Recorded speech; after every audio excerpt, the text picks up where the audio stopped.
Meet the editors. ചോദ്യം ഇതാണ്: പാഠം പഠിച്ചില്ലേ കേന്ദ്ര സർക്കാർ?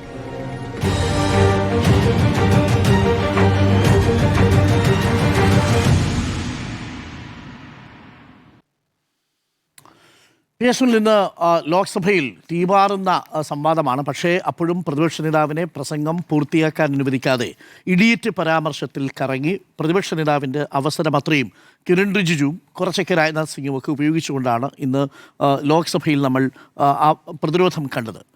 ഇന്നും പ്രധാനമന്ത്രി എത്തിയിട്ടില്ല, ആഭ്യന്തര വകുപ്പ് മന്ത്രിയില്ല. പക്ഷേ അതിനിടയിലും പറയേണ്ട ചില കാര്യങ്ങൾ രാഹുൽ ഗാന്ധി പിന്നീട് പുറത്തു പറഞ്ഞു. ആഭ്യന്തര വകുപ്പ് മന്ത്രിയാണ് ഈ വെടിവയ്പ്പിന് ഉത്തരവിട്ടത് എന്നത് ഞാൻ നേരിട്ട് കണ്ടു എന്ന മറ്റുള്ള പ്രതികരണങ്ങളുമുണ്ടായി. ഈ ബില്ല് പാസ്സാക്കി എന്നുള്ളത് യാഥാർത്ഥ്യമാണ്. പക്ഷേ ഇപ്പോഴും CJPയുടെ ആവശ്യം പൂർണ്ണമായും കേന്ദ്ര സർക്കാർ പാലിച്ചിട്ടില്ല. പാഠം പഠിച്ചിട്ടില്ലേ കേന്ദ്ര സർക്കാർ? നോക്കൂ, ഇന്ന് നമ്മൾ കാണുന്ന ഏറ്റവും പ്രധാനപ്പെട്ട ഒരു രാഷ്ട്രീയ നീക്കം എന്ന് പറയുന്നത് ധർമ്മേന്ദ്ര പ്രധാനിൽ നിന്ന് എല്ലാ ശ്രദ്ധയും അമിത്ഷായിലേക്ക് മാറുന്നു എന്നുള്ളതാണ്. അതായത് പ്രതിപക്ഷം ഇനി ലക്ഷ്യം വെക്കാൻ പോകുന്നത് അമിത്ഷായെയാണ്, കേന്ദ്ര ആഭ്യന്തരമന്ത്രി അമിത്ഷായിനാണ്. ഇന്ന് പ്രധാനപ്പെട്ട രണ്ട് സംഭവങ്ങൾ രണ്ട് സഭകളിൽ നടന്നു. ഒന്നാമത്തെ സംഭവമാണ് ഇപ്പോൾ അരുൺ സാർ ചൂണ്ടിക്കാണിച്ചതുപോലെ തന്നെ പാർലമെൻറ്റിൽ നടന്നിട്ടുള്ള ഈ ചോദ്യപേപ്പർ ചോർച്ച തടയുന്നതിനുള്ള ബില്ലിന്മേൽ രാഹുൽ ഗാന്ധി സംസാരിക്കുന്നു, ആ ബില്ല് പാർലമെൻറ്റ് പാസ്സാക്കുന്നു. രണ്ടാമത്തെ ഒരു വിഷയം നടന്നത് രാജ്യസഭയിൽ ഇന്ന് വന്ദേ മാതരം ബില്ല് പാസ്സാക്കി. വന്ദേ മാതരത്തിന് ദേശീയ ഗാനത്തിൻ്റെ സ്റ്റാറ്റസ് നൽകുന്നതിനുള്ള ബില്ല് ഇന്ന് രാജ്യസഭ പാസ്സാക്കി. ആ ബില്ല് രാജ്യസഭയിൽ അവതരിപ്പിച്ച ആരാന്നറിയോ? നിത്യാനന്ദ റായ്, കേന്ദ്ര ആഭ്യന്തര സഹമന്ത്രി. യഥാർത്ഥത്തിൽ ഈ വന്ദേ മാതരത്തിന് ദേശീയ ഗാനത്തിൻ്റെ സ്റ്റാറ്റസ് നൽകണം എന്നുള്ളത് ആരുടെ ആവശ്യമാണ്? RSSൻ്റെ ആവശ്യമാണ്. BJPയുടെ സംഘപരിവാറിൻ്റെ ഏറ്റവും വലിയ പൊളിറ്റിക്കൽ അജണ്ടയാണ്. ആ പൊളിറ്റിക്കൽ അജണ്ട പാർലമെൻറ്റ് പാസ്സാക്കുമ്പോൾ അത് രാജ്യത്ത് സംഘപരിവാർ നൽകുന്നൊരു സന്ദേശമാണ്. യഥാർത്ഥത്തിൽ അത് കേന്ദ്ര ആഭ്യന്തരമന്ത്രി അമിത്ഷാ അവതരിപ്പിച്ച് പാസ്സാക്കേണ്ട ഒരു ബില്ലായിരുന്നു. ആ ബില്ല് അവതരിപ്പിക്കാൻ പോലും ഇന്ന് ആഭ്യന്തരമന്ത്രി അമിത്ഷാ രാജ്യസഭയിൽ വന്നില്ല. രണ്ടാമത്തതാണ്, ഇവിടെ ലോക്സഭയിലേക്ക് വന്നു കഴിഞ്ഞാൽ ഈ ചോദ്യപേപ്പർ ചോർച്ച തടയുന്നതിനുള്ള ബില്ല് പാസ്സാക്കുന്നത് അവതരിപ്പിച്ചത് ജിതേന്ദ്ര സിംഗ് ആണ്, പേഴ്സണൽ കാര്യമന്ത്രി. മറുപടി പറഞ്ഞ് ജിതേന്ദ്ര സിംഗ് ആണ്. പക്ഷേ ഉയർന്ന ചോദ്യങ്ങൾ മുഴുവൻ കേന്ദ്ര ആഭ്യന്തര മന്ത്രാലയത്തിനെതിരെയാണ്. ഉയർന്ന ചോദ്യങ്ങൾ, എല്ലാ ചോദ്യങ്ങളും. ഏറ്റവും പ്രധാനപ്പെട്ട വിഷയം എന്താണ്? ഈ ചോദ്യപേപ്പർ ചോർച്ചയുമായി ബന്ധപ്പെട്ട് ഉണ്ടായിട്ടുള്ള വിഷയത്തിൽ കേന്ദ്ര വിദ്യാഭ്യാസ മന്ത്രി ധർമ്മേന്ദ്ര പ്രധാൻ രാജിവെച്ചു. വിദ്യാഭ്യാസ മന്ത്രിയായിരുന്ന ധർമ്മേന്ദ്ര പ്രധാൻ രാജിവെച്ച് ഒഴിഞ്ഞുപോയി. ഇനി അവിടെ കിട്ടേണ്ട ഉത്തരം എന്നത് ആരാണ് ഈ വിദ്യാർത്ഥികളെ അതിക്രൂരമായി മർദ്ദിച്ചത്? ആരാണ് ഈ വിദ്യാർത്ഥികൾക്ക് നേരെ പെല്ലറ്റ് ഗൺ ഉപയോഗിക്കാൻ അനുമതി നൽകിയത്? ആരാണ് ഈ വിദ്യാർത്ഥികൾക്ക് നേരെ ആണി തറച്ച ലത്തി കൊണ്ട് അടിക്കാൻ, ആക്രമണം നടത്താൻ ഡൽഹി പോലീസിന് അനുമതി നൽകിയത്? ആരാണ് ഡൽഹി പോലീസിനോട് ഇലക്ട്രിക് ലാത്തികൾ ഉപയോഗിക്കാൻ ആവശ്യപ്പെട്ടത്? അതിനുള്ള മറുപടി വേണം. പ്രതിപക്ഷ നേതാവാണ്, ഇന്ത്യയുടെ പ്രതിപക്ഷ നേതാവ് ലോക്സഭയിൽ നിന്നുകൊണ്ട് ചോദിക്കുകയാണ്, ആരാണ് അനുമതി നൽകിയത്? നിങ്ങൾ മറുപടി നൽകുമോ? നിങ്ങൾ മറുപടി നൽകാൻ തയ്യാറുണ്ടോ? ഉടൻ തന്നെ പ്രതിഷേധവുമായി ഭരണപക്ഷം ഇറങ്ങുകയാണ്. ആഭ്യന്തരമന്ത്രി അമിത്ഷായ്ക്കെതിരെ അങ്ങനെ ആരോപണം ഉന്നയിക്കാൻ പാടില്ല. ഇതാ സഭാരേഖയിൽ നിന്ന് നീക്കുന്നു. സ്പീക്കർ സഭാരേഖയിൽ നിന്ന് ആ പരാമർശങ്ങളൊക്കെ തന്നെ നീക്കുന്നു. അങ്ങനെ കേന്ദ്ര ആഭ്യന്തരമന്ത്രി അമിത്ഷായ്ക്ക് അതിലൊരു പങ്കുമില്ല എങ്കിൽ അത് തുറന്നു പറയാനുള്ള ഉത്തരവാദിത്വം സർക്കാരിനുണ്ട്. നോക്കിവിടെ രണ്ട് സാഹചര്യങ്ങളുണ്ട്. ഒന്ന് ഇന്ന് രാഹുൽ ഗാന്ധി തന്നെ പറഞ്ഞിട്ടുള്ള വളരെ പ്രസക്തമായ രണ്ട് കാര്യങ്ങളാണ്. പുറത്ത് വാർത്താ സമ്മേളനം നടത്തി രാഹുൽ ഗാന്ധി പറയുകയാണല്ലോ, ഞാൻ എൻ്റെ കണ്ണുകൊണ്ട് കണ്ടു. എൻ്റെ കണ്ണിനെ വിശ്വസിക്കാമെങ്കിൽ ആ കണ്ണുകൊണ്ട് ഞാൻ നേരിട്ട് കണ്ടു. കേന്ദ്ര ആഭ്യന്തരമന്ത്രി അമിത്ഷാ ഈ സംഭവവുമായി ബന്ധപ്പെട്ട് ലാത്തിചാർജുമായി ബന്ധപ്പെട്ട് പോലീസ് വിദ്യാർത്ഥികളെ നേരിട്ടതുമായി ബന്ധപ്പെട്ടുള്ള സാഹചര്യങ്ങളിൽ അമിത്ഷാ പോലീസ് ഉദ്യോഗസ്ഥരുമായി സംസാരിക്കുന്നത് ഞാൻ നേരിട്ട് കണ്ടു. ജിതേന്ദ്ര സിംഗ് അദ്ദേഹത്തെ നിരന്തരം വിളിച്ചുകൊണ്ടിരുന്നു, call after call. Jitendra Singh കേന്ദ്ര പ്രധാനമന്ത്രിയുടെ ഓഫീസിലെ പേഴ്സണൽ കാര്യമന്ത്രി ജിതേന്ദ്ര സിംഗ് അദ്ദേഹത്തെ നിരന്തരം വിളിച്ചുകൊണ്ടിരുന്നു എന്നാണ് രാഹുൽ ഗാന്ധി പറയുന്നത്. ഒന്നുകിൽ ഈ പെല്ലറ്റ് ഗൺ ഉപയോഗിക്കാനും ലാത്തി ചാർജ് നടത്താനും വിദ്യാർത്ഥികളെ ക്രൂരമായി തല്ലിച്ചതയ്ക്കാനും കേന്ദ്ര ആഭ്യന്തരമന്ത്രി അമിത്ഷാ നിർദ്ദേശം നൽകുകയായിരുന്നു. അതല്ല എങ്കിൽ അദ്ദേഹത്തിന് ഇതുമായി ബന്ധപ്പെട്ട് ഒന്നും അറിയില്ല. അപ്പോൾ കേന്ദ്ര ആഭ്യന്തരമന്ത്രി അമിത്ഷായാണ് ഈ ഒരു പോലീസിൻ്റെ ആക്രമണത്തിന് നിർദ്ദേശം നൽകിയതെങ്കിൽ അമിത്ഷാ ഇവിടെ കുറ്റക്കാരനാണ്. അതല്ല എങ്കിൽ അമിത്ഷാ കേന്ദ്ര ആഭ്യന്തരമന്ത്രിയായി തുടരുന്നതിൽ ഒരു അർത്ഥവുമില്ല എന്നാണ് രാഹുൽ ഗാന്ധി ഇന്ന് പറഞ്ഞതിൻ്റെ ചുരുക്കം എന്ന് പറയുന്നത്. അപ്പോൾ ഇതിലെവിടെയാണ് അമിത്ഷാ? ഇതിലേത് ഭാഗത്താണ് അമിത്ഷാ എന്നൊരു ചോദ്യമാണ് ഇന്ന് രാഹുൽ ഗാന്ധി ഉയർത്തുന്നത്. ഇന്ത്യൻ രാഷ്ട്രീയത്തിൽ ഒരുപക്ഷെ BJP നേരിടുന്ന ഏറ്റവും വലിയ ചോദ്യമാണ് ഇന്നത്. രണ്ടാമത്തെ വിഷയം BJP-യിൽ ഉണ്ടായിക്കൊണ്ടിരിക്കുന്ന മാറ്റമാണ്. ഒരുപക്ഷെ കഴിഞ്ഞ 13 വർഷത്തിനിടയിൽ 2014 ശേഷം ഇതാദ്യമായി BJP സമാനതകളില്ലാത്ത BJP അതിൻ്റെ ചരിത്രത്തിലെ ഏറ്റവും വലിയ വെല്ലുവിളികളെ നേരിടുകയാണ്. നോക്കൂ, BJP-യുടെ ആദ്യ നിര എങ്ങനെയായിരുന്നു? വാജ്പേയി, അതുപോലെ തന്നെ LK അദ്വാനി, മുരളി മനോഹർ ജോഷി, യശ്വന്ത് സിൻഹ, ജസ്വന്ത് സിംഗ്, ഇങ്ങനെ തുടങ്ങിയിട്ടുള്ള ഉമാഭാരതി, അങ്ങനെ തുടങ്ങിയിട്ടുള്ള ഒരു വലിയ നിരയുണ്ടായിരുന്നു. ആ നിരയാണ് പിന്നീട് 2014 ശേഷം മാറുന്നത്. മോദി വന്നതിന് ശേഷം പിന്നീട് പുതിയ നേതൃത്വമാണ് BJP-ക്ക് വരുന്നത്. നരേന്ദ്രമോദി, അമിത്ഷാ, അന്ന് രാജ്നാഥ് സിംഗ് ആയിരുന്നു BJP അധ്യക്ഷൻ. രാജ്നാഥ് സിംഗ് ആണ് നരേന്ദ്രമോദിയെ പ്രധാനമന്ത്രി സ്ഥാനാർത്ഥിയായി തീരുമാനിക്കുന്നത്. അന്ന് രാജ്നാഥ് സിംഗ് BJP-യുടെ അധ്യക്ഷനായിരിക്കുന്ന സമയത്ത്. ഇന്ന് നമ്മൾ പാർലമെൻറ്റിൽ കണ്ട ഏറ്റവും പ്രധാനപ്പെട്ട ഒരു കാഴ്ച എന്താണ്? അതായത് സർക്കാരിനെതിരെ ഏറ്റവും വലിയ ആക്രമണം ഉണ്ടാവുകയാണ്. BJP രാജ്യത്ത് സംശയത്തിൻ്റെ നിഴലിലാണ്. BJP-ക്കെതിരെ വലിയ ആക്രമണം ഉണ്ടാകുമ്പോൾ അതിനെ പ്രതിരോധിക്കാൻ ആരാണുള്ളത് പാർലമെൻറ്റിൽ? ഇന്ന് BJP ആരാണ് പാർലമെൻറ്റിൽ നിന്ന് പ്രതിരോധിക്കുന്നത്? അമിത്ഷാ ഇല്ല, പ്രധാനമന്ത്രിയില്ല. BJP-യെ പ്രതിരോധിക്കാൻ, കേന്ദ്ര സർക്കാരിനെ പ്രതിരോധിക്കാൻ ഇന്ന് നേതാക്കളില്ല പാർലമെൻറ്റിൽ, പ്രധാനപ്പെട്ട മുഖങ്ങളില്ല പാർലമെൻറ്റിൽ. അപ്പോൾ ഇത് വളരെ പ്രധാനപ്പെട്ട ഒരു രാഷ്ട്രീയ സാഹചര്യമാണ് BJP-യെ സംബന്ധിച്ച്. BJP-ക്കുള്ളിൽ ഞാൻ മനസ്സിലാക്കുന്നത് വലിയ ഭിന്നത ഈ വിഷയത്തിലുണ്ട് എന്നതാണ്. അത് വിദ്യാർത്ഥികളെ നേരിട്ട കാര്യത്തിൽ അത് നേരത്തെ RSS തന്നെ വ്യക്തമാക്കിയിട്ടുണ്ട്.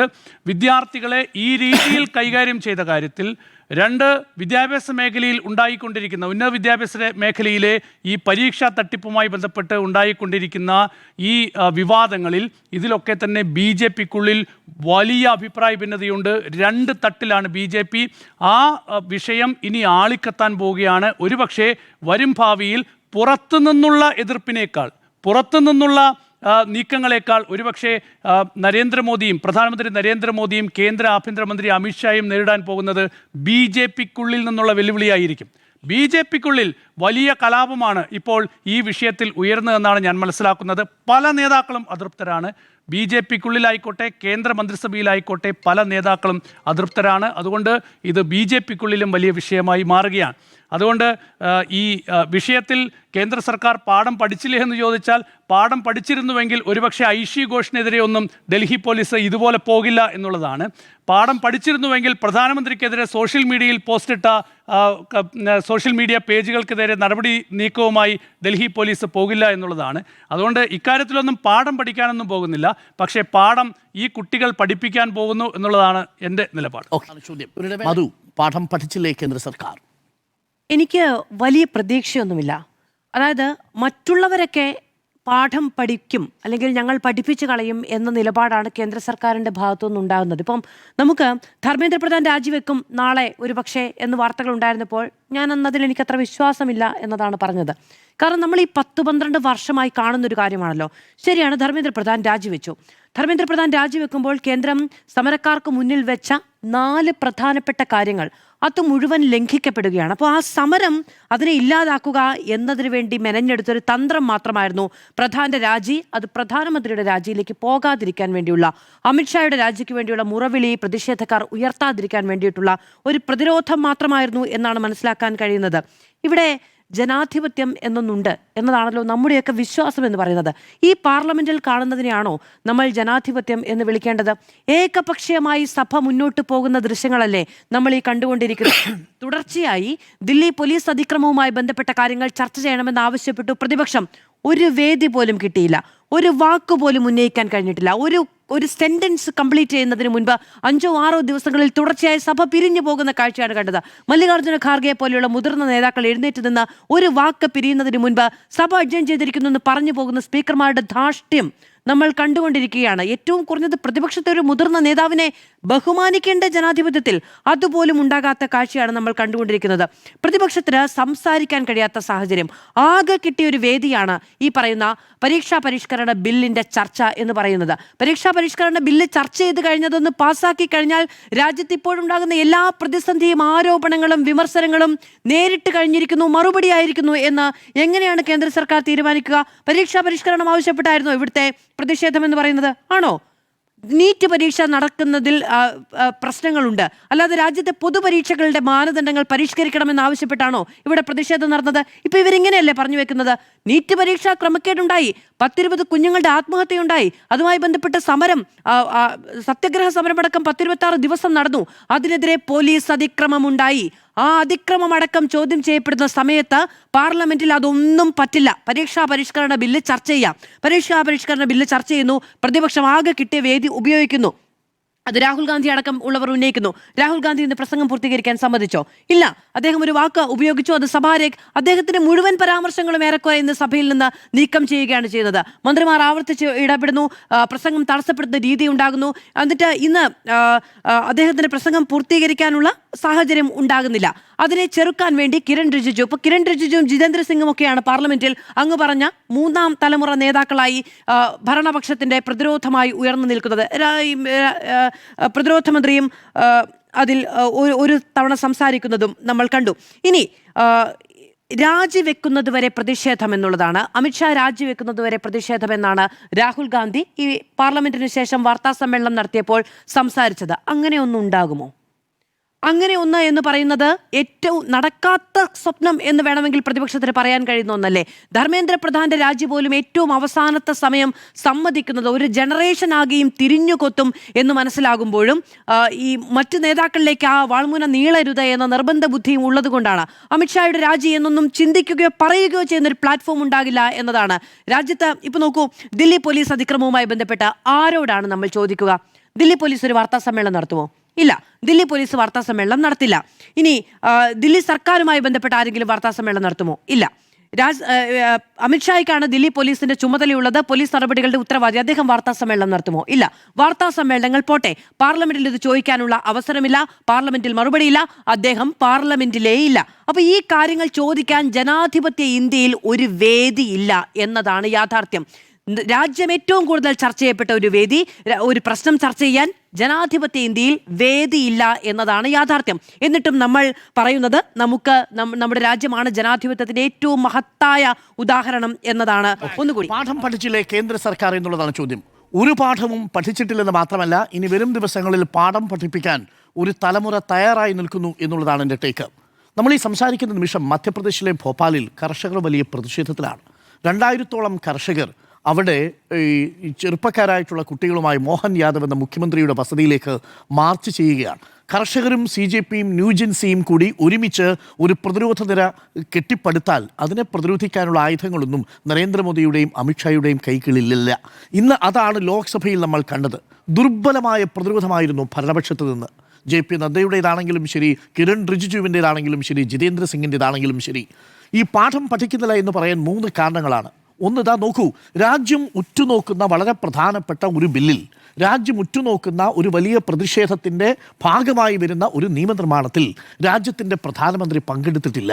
രാജ്യത്തെ പ്രതിപക്ഷ നേതാവ് ചോദിക്കുന്ന ചോദ്യങ്ങൾക്ക് മറുപടി നൽകാൻ അവിടെ ഉത്തരവാദിത്തപ്പെട്ട പ്രധാനമന്ത്രിയോ അവിടെ പോലീസ് ആക്ഷൻ ഉത്തരവാദിയായ ആഭ്യന്തര വകുപ്പ് മന്ത്രി അമിത്ഷായോ ഇല്ല. ഭയക്കുന്നു. നേരത്തെ പിയാസുനിൽ പറഞ്ഞതുപോലെ അമിത്ഷാ തന്നെ സ്വന്തം താല്പര്യമെടുത്ത് സ്വന്തം വകുപ്പ് കൊണ്ടുവന്ന വന്ദേമാതരവുമായി ബന്ധപ്പെട്ട നിയമനിർമ്മാണത്തിൻ്റെ കാര്യത്തിൽ രാജ്യസഭയിൽ ബില്ല് അവതരിപ്പിക്കാൻ പോലും അമിത്ഷായ്ക്ക് കയറി വരാൻ പറ്റുന്നില്ല. ഈ അമിത്ഷായും ഈ നരേന്ദ്രമോദിയുമാണോ ഭീരുക്കളല്ല, ധീരന്മാരാണ് എന്ന മട്ടിൽ ഇപ്പോൾ പ്രചരണം നടക്കുന്നത്?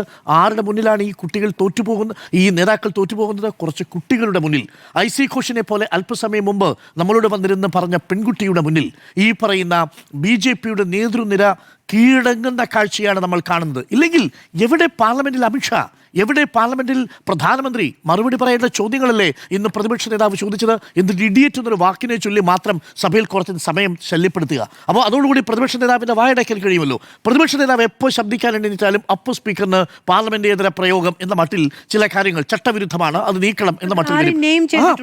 ഇഡിയറ്റ് എന്ന വാക്ക് അവിടെ കോട്ട് ചെയ്താണ് ഉപയോഗിച്ചിരിക്കുന്നത്. ഏതെങ്കിലും ഒരു വ്യക്തിയെ സൂചിപ്പിക്കുമ്പോഴാണ് ആ പദപ്രയോഗം വരിക. അല്ലെങ്കിൽ നോക്കൂ, നിങ്ങൾക്ക് എങ്ങനെയാണ് ഒരു കാര്യം അവതരിപ്പിക്കാൻ പറ്റുക? പാർലമെന്റിൽ ഒരാളെ കോട്ട് ചെയ്ത് പറയുന്നു. വിദ്യാർത്ഥികൾ കോട്ട് ചെയ്ത വാചകമായിട്ടാണ് അത് ഉപയോഗിക്കുന്നത്. അവിടെയും തടയാനുള്ള ബോധപൂർവമായ ശ്രമം ഉണ്ടാവുന്നു. പക്ഷേ അപ്പോഴും ഈ സർക്കാർ ഒരു പാഠവും പഠിക്കുന്നില്ല. Point number 1, absence of prime minister and home minister. പ്രധാനമന്ത്രിയുടെയും ആഭ്യന്തര വകുപ്പ് മന്ത്രിയുടെയും അസാന്നിധ്യം ലോക്സഭയിലും രാജ്യസഭയിലും തുടരുകയാണ് എന്നത് തന്നെയാണ്. ഇവരൊരു പാഠവും പഠിക്കുന്നില്ല. ഒരു അക്കൗണ്ടബിലിറ്റിയും അവർ ഏറ്റെടുക്കാൻ തയ്യാറല്ല. ഇതല്ല മറ്റേതെങ്കിലും തരത്തിലുള്ള ക്ഷേത്ര നിർമ്മാണവുമായി ബന്ധപ്പെട്ട പ്രാണപ്രതിഷ്ഠയുമായി ബന്ധപ്പെട്ട ഏതെങ്കിലും ഒരു നിയമനിർമ്മാണമാണെങ്കിൽ ഈ 2 മന്ത്രിമാരും ഇന്ന് അവിടെ കണ്ടേനെ. ഈ 2 പ്രധാനപ്പെട്ട മന്ത്രിമാരും അവിടെ കണ്ടേനെ. പക്ഷേ സാധാരണ വിദ്യാർത്ഥികളെ ബാധിക്കുന്ന ഒരു വിഷയത്തിൽ, അതും ഒരു പ്രതിഷേധത്തിനൊടുവിൽ ഒരു നിയമനിർമ്മാണ പ്രക്രിയ നടത്തുമ്പോൾ 2 നമ്മുടെ രാജ്യത്തെ പ്രധാനപ്പെട്ട മന്ത്രിമാരും പ്രധാനമന്ത്രിയും ആഭ്യന്തരമന്ത്രിമാരും ലോക്സഭയിലില്ല. Point number 1. പോയിന്റ് നമ്പർ 2, ഈ വിദ്യാർത്ഥികളെ നേരിട്ടതിൽ അമിത്ഷായ്ക്കുള്ള ഉത്തരവാദിത്വം എണ്ണി പറയുന്നുണ്ട് കേട്ടോ നമ്മളുടെ പ്രതിപക്ഷ നേതാവ്. ആ ചോദ്യങ്ങൾക്കൊന്നും ഇതുവരെയും ഉത്തരം കിട്ടിയിട്ടില്ല എന്ന് മാത്രമല്ല, സോഷ്യൽ മീഡിയ പോസ്റ്റുകളിട്ടവർക്കെതിരെ പ്രധാനമന്ത്രിയുടെ ഓഫീസും ആഭ്യന്തര വകുപ്പും അന്വേഷണം നടത്തുകയാണ്, നോട്ടീസ് കൊടുക്കുകയാണ്. പ്രധാനമന്ത്രിക്കെതിരെ സോഷ്യൽ മീഡിയയിൽ പോസ്റ്റ് ഇട്ടവർക്കെതിരെ അന്വേഷണം പ്രഖ്യാപിച്ചിരിക്കുകയാണ്. ഇവരെന്താണ് പഠിച്ചത്? എന്താണ് CJPയോട് കൊടുത്ത ഉറപ്പ്? ഞങ്ങൾ സമരം അവസാനിപ്പിച്ചു കഴിഞ്ഞാൽ ഈ സമരത്തിൽ പങ്കെടുത്തവർക്കെതിരെ ഈ സമരവുമായി ബന്ധപ്പെട്ട് ഒരു നിയമ നടപടിയും സ്വീകരിക്കില്ല. പ്രധാനമന്ത്രിയെ വിമർശിച്ചാൽ നോട്ടീസ് കൊടുക്കുമെന്ന മട്ടിലാണ്. പ്രിയപ്പെട്ട പ്രേക്ഷകരെ, നിങ്ങൾക്കറിയുമോ, ഈ പ്രധാനമന്ത്രി തന്നെ സ്വയം വിമർശിക്കാത്തതിൻ്റെ പേരിൽ ഒരു കാർട്ടൂണിസ്റ്റിനെ വിളിച്ച്, ശങ്കറിനെ വിളിച്ച് ഡോൺ സ്പെയർ മീ എന്ന് പറഞ്ഞ രാജ്യമാണ് ഇന്ത്യ. ആ പ്രധാനമന്ത്രിയുടെ പേരാണ് ജവഹർലാൽ നെഹ്റു. ആ മനുഷ്യൻ ഭരിച്ച നാട്ടിലാണ് തന്നെക്കുറിച്ച് പ്രതിപക്ഷം അല്ലെങ്കിൽ വിദ്യാർത്ഥി സംഘടനകൾ സോഷ്യൽ മീഡിയയിൽ ട്രോൾ ചെയ്യാൻ നോട്ടീസ് കൊടുക്കുമെന്ന അവസ്ഥയിലേക്ക് എത്തിയിരിക്കുന്നത്. പാർലമെന്റിൽ ഈ കുട്ടികളെ ഭയന്ന്, ചോദ്യം ഭയന്ന് ലോക്സഭയിൽ എത്താതിരിക്കുന്ന പ്രധാനമന്ത്രിയും ആഭ്യന്തര വകുപ്പ് മന്ത്രിയുടെയും മുന്നിൽ ഒരു പ്രധാനമന്ത്രിയുടെ പേര് ഞാൻ പറയാം, ഇന്ദിരാഗാന്ധി. അടിയന്തരാവസ്ഥ കാലമാണ്, അടിയന്തരാവസ്ഥ ഉണ്ടാക്കിയത് ഇന്ദിരാഗാന്ധിയാണ്, സമ്മതിക്കുന്നു. പക്ഷേ അടിയന്തരാവസ്ഥ അവസാനിക്കുന്ന ഘട്ടത്തിൽ 1977 സെപ്റ്റംബർ 5-ാം തീയതി ഇതേ ഇന്ദിരാഗാന്ധിയുടെ പ്രൈം മിനിസ്റ്റർ റെസിഡൻസിൽ അന്ന് സീതാറാം യെച്ചൂരി എന്ന ജവഹർലാൽ നെഹ്റുവിലെ സ്റ്റുഡൻസ് യൂണിയൻ പ്രസിഡന്റും വിദ്യാർത്ഥികളും കൂടി ഒരു മാർച്ച് ചെയ്യുന്നു. പ്രധാനമന്ത്രിയുടെ വസതിക്ക് മുന്നിൽ അവർ ആ ഒരു മെമ്മോറാണ്ടം, ഒരു കുറ്റപത്രം വായിച്ച് കേൾപ്പിക്കുകയാണ്. പ്രധാനമന്ത്രി വീട്ടിനുള്ളിൽ ഒളിച്ചിരുന്നില്ല. പ്രധാനമന്ത്രി അവിടെ നിന്നിറങ്ങി മറ്റേതെങ്കിലും സ്ഥലത്തൂടെ ഒളിച്ചു മുങ്ങിയില്ല. ഇന്നത്തെ പ്രധാനമന്ത്രി ചെയ്യുന്നത് പോലെ പാർലമെന്റിൽ വരാതിരുന്നില്ല. പകരം ആ മെമ്മോറാണ്ടം മുഴുവൻ വായിച്ച് കേൾക്കുന്നത് വരെയും ഇന്ദിരാഗാന്ധി വീടിനുള്ളിൽ നിന്ന് പുറത്തേക്ക് ഇറങ്ങി വന്ന് ഈ സീതാറാം യെച്ചൂരിയുടെ മുന്നിൽ ആ പറയുന്ന മെമ്മോറാണ്ടം മുഴുവൻ വായിച്ചു തീരുന്നത് വരെ, കുറ്റപത്രം മുഴുവൻ വായിച്ചു തീരുന്നത് വരെ നിന്നു. ആ സീതാറാം യെച്ചൂരിനെ തേടി അതിനുശേഷം, അടിയന്തരാവസ്ഥയ്ക്ക് ശേഷമാണ് കേട്ടോ, 1977 പിന്നീട് പ്രതികാര നടപടി എന്ന വണ്ണം ഇന്ദിരാഗാന്ധി പോലീസിനെ അയച്ച് അയാളുടെ പ്രസിഡന്റ് പദവി രാജിവെപ്പിച്ചില്ല. ഇതൊക്കെയാണ് യഥാർത്ഥത്തിൽ നമ്മൾ കണ്ട ചരിത്രം. അവിടെ നിന്നാണ് കുട്ടികളുമായി ബന്ധപ്പെട്ട വിഷയത്തിൽ കുട്ടികൾ കുറ്റപത്രം വായിക്കുമ്പോൾ അത് കേൾക്കാൻ തയ്യാറാകാത്ത, കുട്ടികൾക്ക് വേണ്ടി പാർലമെന്റിൽ ചോദ്യങ്ങൾ പ്രതിപക്ഷ നേതാവ് ചോദിക്കുമ്പോൾ ആ ചോദ്യങ്ങൾക്ക് ഉത്തരം നൽകാനാവാതെ രാജ്യത്തെ പ്രധാനമന്ത്രിയും ആഭ്യന്തരമന്ത്രിയും വിട്ടുനിൽക്കുന്നത് എന്നതുകൊണ്ട് ഞാൻ പറയുന്നു, ഇത് ഒരു പാഠവും പഠിക്കാത്ത സർക്കാരാണ് എന്നതാണ് രണ്ടാമത്തെ പ്രധാനപ്പെട്ട കാര്യം. മൂന്നാമത്തെ പ്രധാനപ്പെട്ട കാര്യമുണ്ട്. പ്രിയപ്പെട്ട പ്രേക്ഷകരെ, നിങ്ങൾക്കറിയാമല്ലോ, ഈ ഫേഷ്യൽ റെക്കഗ്നീഷൻ സിസ്റ്റം ഉപയോഗിച്ചതിൻ്റെ പേരിൽ വലിയ രീതിയിലുള്ള ചർച്ചകൾ നടക്കുകയാണ്. ആരാണ് അവകാശം കൊടുത്തത് കേന്ദ്ര സർക്കാരിന് ഈ പറയുന്ന മെറ്റയുടെ ഫേഷ്യൽ റെക്കഗ്നീഷൻ സിസ്റ്റം ഉപയോഗിച്ചുകൊണ്ടുള്ള കണ്ണടകൾ ഉപയോഗിച്ചുകൊണ്ട് ഈ കുട്ടികളുടെ ബയോമെട്രിക് വിവരങ്ങൾ ശേഖരിക്കാൻ? ആരാണ് അവകാശം കൊടുത്തത്? നമ്മുടെ രാജ്യത്ത് 2026 നവംബർ മാസം 13-ാം തീയതിയാണ് digital personal data protection act നിലവിൽ വരിക. അതായത് നമ്മളിപ്പോൾ ഈ സംസാരിക്കുന്ന സമയം ഒരു വ്യക്തിയുടെ സ്വകാര്യ അവകാശത്തെ ബാധിക്കുന്ന തരത്തിൽ ഒരു തരത്തിലുള്ള റെക്കോർഡിങ്ങും പാടില്ല. പുട്ടമർത്തി കേസ് റൈറ്റ് ടു പ്രൈവസി നമുക്ക് സംരക്ഷിച്ച് നൽകുന്നുണ്ട്. അതിന് എതിരെയാണ്, അതും വിദ്യാർത്ഥിനികളടക്കം അവരുടെ ആ സമരത്തിൻ്റെ അവസ്ഥയിൽ നിൽക്കുന്ന സമയത്ത് അവരുടെ ചിത്രങ്ങൾ അവരുടെ അനുവാദമില്ലാതെ റെക്കോർഡ് ചെയ്യുകയും ആ മെറ്റയിലൂടെ അവരുടെ ആർട്ടിഫിഷ്യൽ ഇൻ്റലിജൻസ് ക്യാമറ കണ്ണുകൾ ഉപയോഗിച്ചുകൊണ്ട് മോണിറ്റർ ചെയ്യാനുള്ള അവകാശം ആര് കൊടുത്തു എന്നുള്ളതാണ്. ഇന്നതിൻ്റെ പേരിൽ നോട്ടീസ് അയച്ചു തുടങ്ങുന്നു. 2 സ്വകാര്യ സ്ഥാപനങ്ങൾ, അതിലൊരു സ്വകാര്യ സ്ഥാപനത്തിൻ്റെ പേര് ഇന്നേഫു ലാബ് എന്നാണ്. ഇന്നേഫു ലാബാണ് അവിടുത്തെ ദില്ലി പോലീസിൻ്റെ ആർട്ടിഫിഷ്യൽ ഇൻ്റലിജൻസ് ഫേഷ്യൽ റെക്കഗ്നീഷൻ സിസ്റ്റത്തിന് വേണ്ടുന്ന എല്ലാ സംവിധാനങ്ങളും കൊടുക്കുന്ന ഒരു പ്രധാനപ്പെട്ട സ്വകാര്യ കമ്പനി. അതായത് അവിടെ റെക്കോർഡ് ചെയ്യപ്പെടുന്ന ദൃശ്യങ്ങൾ ആരിലേക്ക് പോകുന്നു എന്നതാണ് പ്രധാനപ്പെട്ട കാര്യം. അത് സ്വകാര്യ വ്യക്തികളിലേക്ക് എങ്ങനെ പോകും? എങ്ങനെയാണ് സ്വകാര്യ വ്യക്തിയിലേക്ക് വിദ്യാർത്ഥികളുടെ ഡാറ്റ വിവരങ്ങൾ കൈമാറാൻ കഴിയുക? ഇത് ബ്രീച്ച് ഓഫ് പ്രൈവസി അല്ലേ? ഇത് ഡാറ്റ ബ്രീച്ച് അല്ലേ? നിലവിൽ അതിനുള്ള നിയമവും ചട്ടവും നവംബർ 13-ാം തീയതി മാത്രമല്ലേ നിലവിൽ വരൂ. അതിനു മുമ്പ് അരുൺകുമാർ, മാത്രമല്ല ഈ ഫേസ് റെക്കഗ്നിഷൻ ടൂൾ വെച്ച് 2800-ഓളം ക്രിമിനൽ ബാക്ക്ഗ്രൗണ്ട് ഉള്ള ആളുകളുണ്ട് അവിടെ. അതായത് ക്രിമിനൽ ബാക്ക്ഗ്രൗണ്ട് എന്ന് പറഞ്ഞാൽ പോലീസ് കേസ്. Yes. അപ്പൊ ആ ഡാറ്റയും ഈ എല്ലാവരും ഈ ഡാറ്റ അനലൈസ് ചെയ്യാൻ ക്രിമിനൽ ബാക്ക്ഗ്രൗണ്ട് ഡാറ്റയും തീർച്ചയായിട്ടും. അതായത് ഗവൺമെന്റിന്റെ പക്കലുള്ള ഡാറ്റയും ഇവരുടെ ഡാറ്റയും ആധാർ വിവരങ്ങളും ഇവരുടെ ബയോമെട്രിക് വിവരങ്ങളും ഒരു സ്വകാര്യ ഏജൻസി വഴി എങ്ങനെയാണ് നിങ്ങൾക്ക് പ്രോസസ്സ് ചെയ്യാൻ കഴിയുക? വളരെ പ്രധാനപ്പെട്ട ചോദ്യമല്ലേ? വരും നാളുകളിൽ മറുപടി പറയേണ്ടി വരുന്ന ചോദ്യമല്ലേ? ഒരു പാഠവും പഠിക്കാതെ നിരന്തരം അബദ്ധം ചെയ്തുകൊണ്ടേയിരിക്കുന്നു എന്നുള്ളതാണ്. യഥാർത്ഥത്തിൽ എന്താ പ്രശ്നം? ഈ വിദ്യാർത്ഥികൾ നേരത്തെ ഐസി ഘോഷ് പറഞ്ഞല്ലോ, നമ്മുടെ വിദ്യാഭ്യാസ സമ്പ്രദായം ഈ 2014 ശേഷം എവിടെയാണ് എത്തി നിൽക്കുന്നത്? ഞാൻ നമ്മുടെ വേൾഡ് പോപ്പുലേഷൻ റിപ്പോർട്ടിൻ്റെ ഭാഗമായിട്ടുള്ള പബ്ലിക് എഡ്യൂക്കേഷൻ സ്കോർ എന്ന് പരിശോധിക്കുകയായിരുന്നു. നമ്മുടെ പബ്ലിക് എഡ്യൂക്കേഷൻ സ്കോർ 100 മാർക്കിൽ ഡെൻമാർക്ക് നിൽക്കുന്നത് 100 പോയിന്റോടുകൂടി 1-ാം സ്ഥാനത്താണ്. സ്വീഡൻ നിൽക്കുന്നത് 99.9 പോയിന്റോടുകൂടി 2-ാം സ്ഥാനത്താണ്. UK 96.8 പോയിന്റ് ഉണ്ട്. നമ്മുടെ നാടിൻ്റെ പോയിന്റ് അറിയുമ്പോഴാണ് നമ്മൾ ഞെട്ടുന്നത്. എത്രയാണെന്ന് അറിയാമോ പ്രിയപ്പെട്ട പ്രേക്ഷകരെ? കഴിഞ്ഞ 2014 മുതൽ ഇങ്ങോട്ട് ഇതുവരെയുള്ള മോദി സർക്കാരിൻ്റെ കീഴിൽ ഉന്നത വിദ്യാഭ്യാസ മേഖല ആർജിച്ചെടുത്ത നേട്ടങ്ങളെക്കുറിച്ച് ഘോരഘോരം പ്രഭാഷണം ചെയ്യുമ്പോൾ ഗോമൂത്രം കുടിച്ച തങ്ങൾക്ക് പനിമാറുമെന്ന് പറയുന്നവരെ IIT-യുടെ തലപ്പത്ത് വയ്ക്കുന്ന ഈ നാട്ടിൽ ഈ ജ്യോതിഷം പഠിപ്പിച്ചാൽ മതിയെന്നും സംസ്കൃതത്തിലൂടെ ജ്യോതിഷവും ആചാരവും പഠിപ്പിച്ചാൽ മതിയെന്നും പറയുന്ന BJP-യുള്ള ഈ നാട്ടിൽ നമ്മുടെ പബ്ലിക് എഡ്യൂക്കേഷൻ റിപ്പോർട്ട് അനുസരിച്ച് ഇന്ത്യയുടെ പോയിന്റ് സ്വീഡന് 100 ആയിരിക്കെ, ഡെൻമാർക്കിന് 100 ആയിരിക്കെ, UK 96 പോയിന്റ് ആയിരിക്കെ നമുക്ക് 4.3 നമ്മുടെ സ്കോർ. Public education score 4.3. പ്രിയപ്പെട്ട പ്രേക്ഷകരെ, നമ്മളുടെ തെക്കേ ഇന്ത്യയിലെ QS വിദ്യാഭ്യാസ സ്ഥാപനങ്ങളുടെ ഇൻഡെക്സ് എടുത്തു നോക്കിയാൽ മികച്ച വിദ്യാഭ്യാസ സ്ഥാപനങ്ങളുടെ പട്ടികയിൽ തെക്കേ ഇന്ത്യയിൽ ആദ്യത്തെ 10-ൽ ഇന്ത്യയിൽ നിന്ന് ഒരു സ്ഥാപനം പോലുമില്ല. ഇന്ത്യയിൽ നിന്നൊരു സ്ഥാപനം പോലുമില്ല. തെക്കേ ഏഷ്യയിലാണ്. ഏഷ്യയിൽ പോലും ഇന്ത്യയിൽ നിന്നുള്ള ഒരു രാജ്യമില്ല. ഒന്ന് ആലോചിച്ച് നോക്കൂ. ഏഷ്യയിൽ നിന്ന് ഉള്ള മൊത്തം വിദ്യാഭ്യാസ സ്ഥാപനങ്ങളിൽ ആദ്യത്തെ ഏറ്റവും മികച്ച 10 സ്ഥാപനങ്ങളുടെ പട്ടികയിൽ ഇന്ത്യയിൽ നിന്ന് ഒരു വിദ്യാഭ്യാസ സ്ഥാപനത്തിൻ്റെയും പ്രാതിനിധ്യമില്ല. അവിടെ ആദ്യത്തെ സ്ഥാനം വരുന്നത് 30-ാമത്തെ റാങ്കാണ് IIT ഡൽഹി. അതിനുശേഷം 200 റാങ്കിൽ വരുന്ന 3 സ്ഥാപനങ്ങളേ ഉള്ളൂ. IIT Delhi, IIT Mumbai, IIT Madras. ഒന്ന് ആലോചിച്ച് നോക്കൂ. ഏഷ്യയിലെ കാര്യമാണ് ഞാൻ, ലോകത്തെ കാര്യമല്ല പറഞ്ഞത്. ഏഷ്യയിലേത് പോലും ആദ്യത്തെ 200 വിദ്യാഭ്യാസ സ്ഥാപനങ്ങളിൽ ഇത്രയും സ്ഥാപനങ്ങളെ ഉള്ളൂ. എവിടെ എത്തി നിൽക്കുന്നു JNU? എവിടെ എത്തി നിൽക്കുന്നു ഡൽഹി യൂണിവേഴ്സിറ്റി? ഡൽഹി യൂണിവേഴ്സിറ്റിയിൽ പല കോഴ്സുകൾക്കും കുട്ടികൾ പഠിക്കാൻ വരാത്ത സാഹചര്യമാണ്. ചുരുക്കി പറഞ്ഞാൽ നമ്മൾ ഉന്നത വിദ്യാഭ്യാസ മേഖലയെ ആകെ കുളം തോണ്ടി, ഉന്നത വിദ്യാഭ്യാസ മേഖല മാത്രമല്ല വ്യക്തികളുടെ സ്വകാര്യ വിവരങ്ങളിൽ കൂടി കടന്നു കയറി വിദ്യാർത്ഥികളോട് ഇനിയും പോരാടാനാണ് ഈ കേന്ദ്ര സർക്കാരിൻ്റെ തീരുമാനമെങ്കിൽ IC ഘോഷിനെ പോലെ എണ്ണം പറഞ്ഞ പെൺകുട്ടികളും ആൺകുട്ടികളും അടങ്ങുന്ന ജെൻസി തലമുറ ഇവരുടെ മുന്നിൽ അങ്ങോട്ട് തലയുയർത്തി നിൽക്കുമെന്നുള്ളതാണ്. ഓരോ ഇടത്തു നിന്നും ജൻസികൾ ഓരോ പൊതുവിഷയത്തിലേക്ക് കടന്നു വന്നാൽ തീരാവുന്ന അഹങ്കാരവും ധാർഷ്ട്യവും ഏകാധിപത്യവും മാത്രമേ ഈ സർക്കാരിന് അവശേഷിച്ചിട്ടുള്ളൂ. ആ കരുത്ത് മാത്രമേ ഉള്ളൂ. അതുകൊണ്ടാണ് പ്രധാനമന്ത്രിക്ക് നാളിതുവരെയായിട്ടും ഈ കുട്ടികളെ ഒന്ന് ഈ ഇൻസ്റ്റാഗ്രാമിലെ ക്യാമറയിലൂടെ ചരിച്ചുവെച്ച ക്യാമറ ആംഗിളിലൂടെ അല്ലാതെ നേരിട്ട് നിന്ന് മുഖാമുഖം അഡ്രസ്സ് ചെയ്യാൻ കഴിയാതെ പോയത്. പാഠം പഠിക്കുന്നില്ല കേന്ദ്ര സർക്കാർ എന്നുള്ളതാണ് ഇപ്പോഴും നമുക്ക് മനസ്സിലാക്കുന്നത്. ഇതുകൊണ്ടൊന്നും പാഠം പഠിച്ചില്ലേ കേന്ദ്ര സർക്കാർ എന്നാണ്. പഠിക്കാനും സാധ്യതയില്ല എന്നാണ് ഞാൻ വിചാരിക്കുന്നത്. ഇൻസ്റ്റഗ്രാമിൽ പോസ്റ്റ് ചെയ്യുന്ന പ്രധാനമന്ത്രിക്ക് എന്താണ് പാർലമെൻറ്റിൽ വന്നാൽ എന്ന് ചോദിച്ചാൽ അതിന് മറുപടി അവർക്ക് പോലും പറയാൻ പറ്റുന്നില്ല എന്നുള്ളതാണ്. ഈ ബില്ലുകളോടൊന്നും ഒരു ആത്മാർത്ഥതയില്ല കേട്ടോ അവർക്ക്. കാരണം പുതിയ ഉന്നത വിദ്യാഭ്യാസ പ്രഹ്ലാദ് ജോഷി ചുമതലയേറ്റിട്ട് 2 ദിവസമായി. അത് കഴിഞ്ഞിട്ടാണ് പാർലമെൻറ്റിൽ ബില്ല് വരുന്നത്. അദ്ദേഹം അത് അവതരിപ്പിക്കുന്നില്ലല്ലോ. അദ്ദേഹം പാർലമെൻറ്റിൽ ആ ബില്ല് അവതരിപ്പിക്കുന്നില്ല. ആരാ അവതരിപ്പിക്കുന്നത്? അദ്ദേഹം ജിതേന്ദ്ര സിംഗ് ആണ് ആ ബില്ല് അവതരിപ്പിക്കുന്നത്. അപ്പോൾ നമുക്കൊന്ന് ആലോചിച്ചുകൂടെ എന്തുകൊണ്ടായിരിക്കും കേന്ദ്രത്തിൻ്റെ ഉന്നത വിദ്യാഭ്യാസ മന്ത്രി ഒരു ബില്ല് അവതരിപ്പിക്കാത്തത്? കാരണം അവർക്ക് അങ്ങനെ ഒരു ധാരണയൊന്നുമില്ല.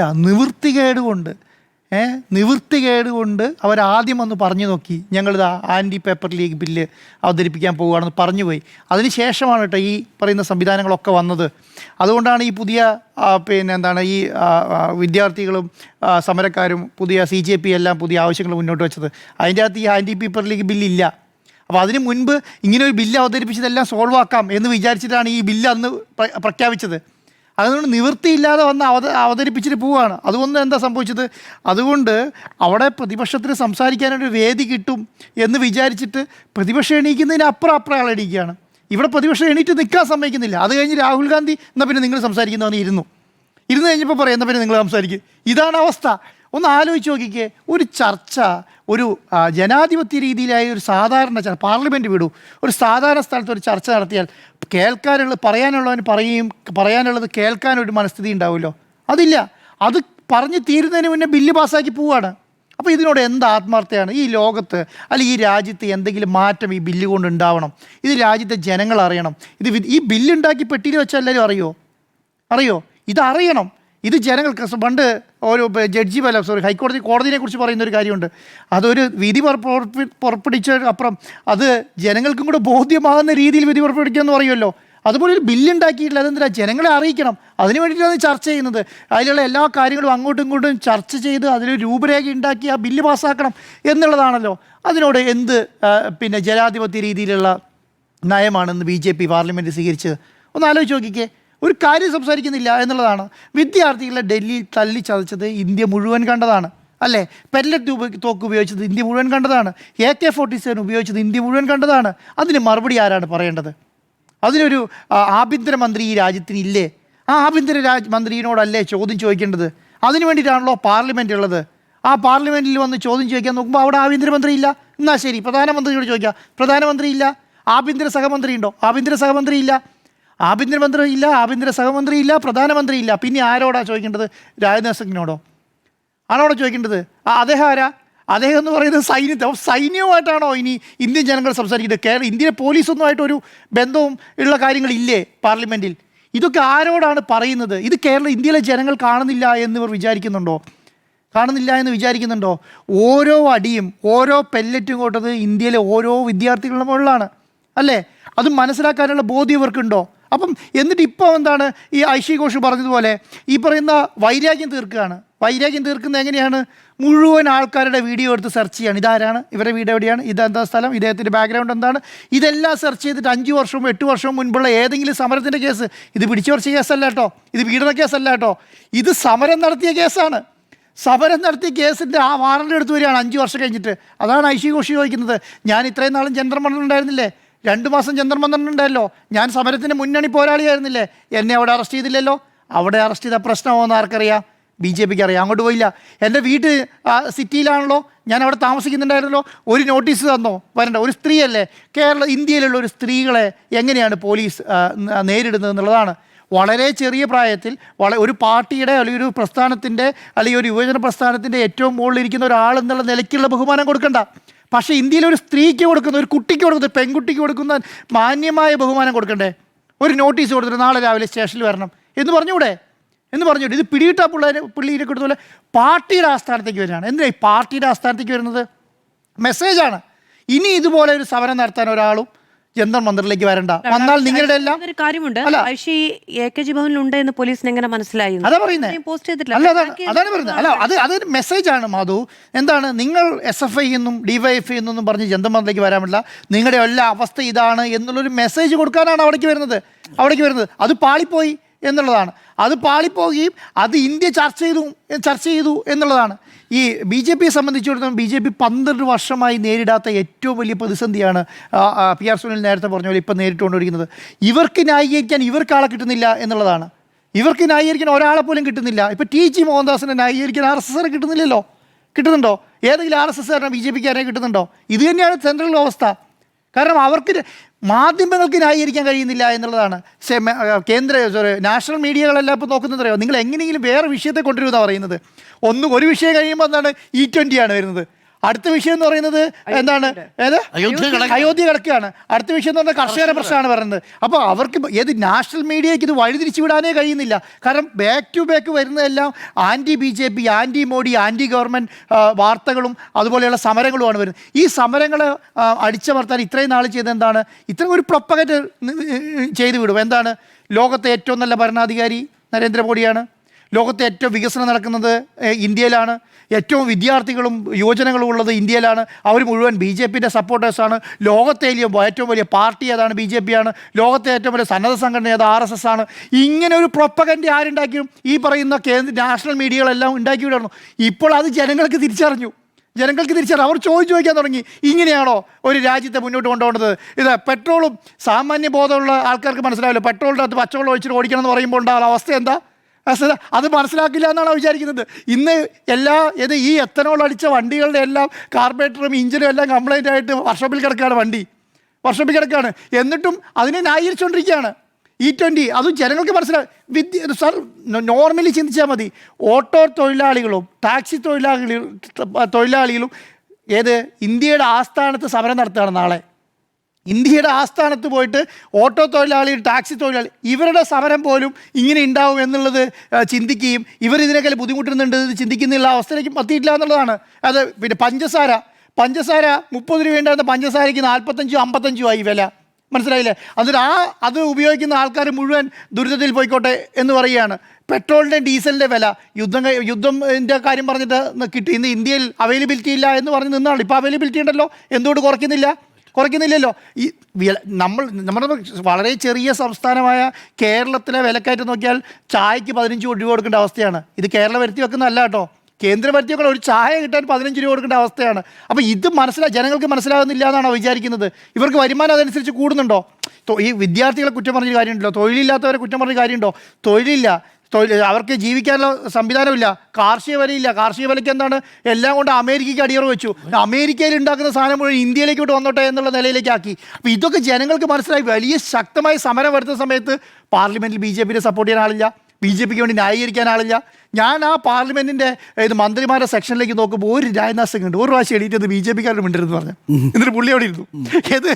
യൂത്ത് കോൺഗ്രസ്സുകാരോടല്ല പറഞ്ഞത്, BJPക്കാരോട് നിങ്ങൾ മിണ്ടരുത്, അദ്ദേഹം പറയേണ്ടത് പറയട്ടെ എന്ന് പറഞ്ഞിട്ട് മിണ്ടാതിരുന്നു. അത് മാത്രമാണ് അവിടെ കേട്ടത്. പിന്നെ ന്യായീകരിക്കുന്ന ഒരേ ഒരാളാണ് ഈ നിഷ്പക്ഷമായ നിലപാട് സ്വീകരിക്കേണ്ട സ്പീക്കർ പറഞ്ഞുകൊണ്ടേ ഇരിക്കുകയാണ്. ഇത് ന്യായീകരിച്ചുകൊണ്ടിരിക്കുകയാണ്. ഒരവസ്ഥ ആലോചിക്കുക, BJP ഇന്നേ വരെ കാണാത്തൊരവസ്ഥയാണ്. അതുകൊണ്ട് ഇപ്പോൾ പാഠം പഠിക്കുന്നതെന്ന് ഞാൻ വിചാരിക്കുന്നില്ല.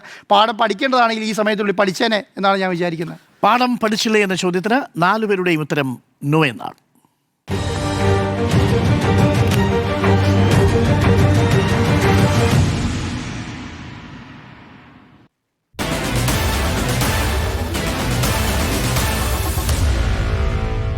Meet the editors.